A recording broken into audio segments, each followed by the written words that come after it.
Marketing ये होती है कि बाज़ औक़ात जब सीज़न्स आ रहे होते हैं, चीज़ों के बहुत ज़्यादा प्रोडक्शन हो गई, सीज़न में सेल बहुत ज़्यादा होनी होती है, तो कई तो कस्टमर ये करते हैं कि वो सीज़न से पहले एडवांस पेमेंट दे देते हैं और उससे बहुत सारा माल ज़्यादा क्वांटिटी में माल उठा लेते हैं और बाकी माल का बेच के पैसे दे देते हैं। या फिर ऐसे होता है कि वो मैन्युफैक्चरर कहता है कि जी आप ले जाओ और बेच के पैसे दे देना। तो इसमें credit terms that encourage the buyer of a seasonal product to take delivery before the peak sales period and deferred payment until after the peak sale period, यानी कि अमाउंट सारी उनको सीजनल डेटिंग में सारी क्वांटिटी दे दी। जब अभी season शुरू होना है पहले ही क्वांटिटी ले गए, जब उन्होंने वो क्वांटिटी सीज़न के एंड तक बेच ली तो फिर उन्होंने पैसे देने हैं। इसको हम सीजनल डेटिंग कहते हैं।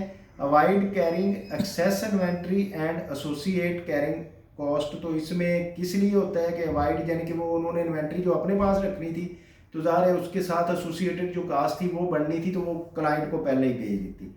अब accepted dating if warehousing cost plus the required return on investment in inventory exceeds the required return on additional receivable, तो आपकी जो वेयर हाउसिंग कास्ट और दूसरी कास्ट थी और बाकी एसोसिएट कास्ट थी उससे क्या रिसीवेबल की एक्सीड कर रही है या नहीं कर रही, ये अब आपने देखना है। तो इसके लिए फर्म कलेक्शन प्रोग्राम में हम ये चौथी चीज़ है हम चेक कर रहे हैं। तो इसमें क्या होगा कि default risk and bad debts losses की अगर हम बात करें तो डिमांड क्या है, प्रेजेंट पॉलिसी, पॉलिसी ए और पॉलिसी बी।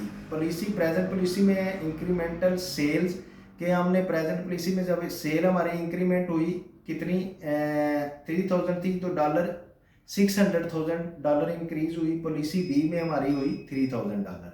तो डिफ़ॉल्ट लॉस क्या है, ओरिजिनल सेल का 2% है और इंक्रीमेंटल सेल कितनी हुई है हमारी 10% और इसमें 18%।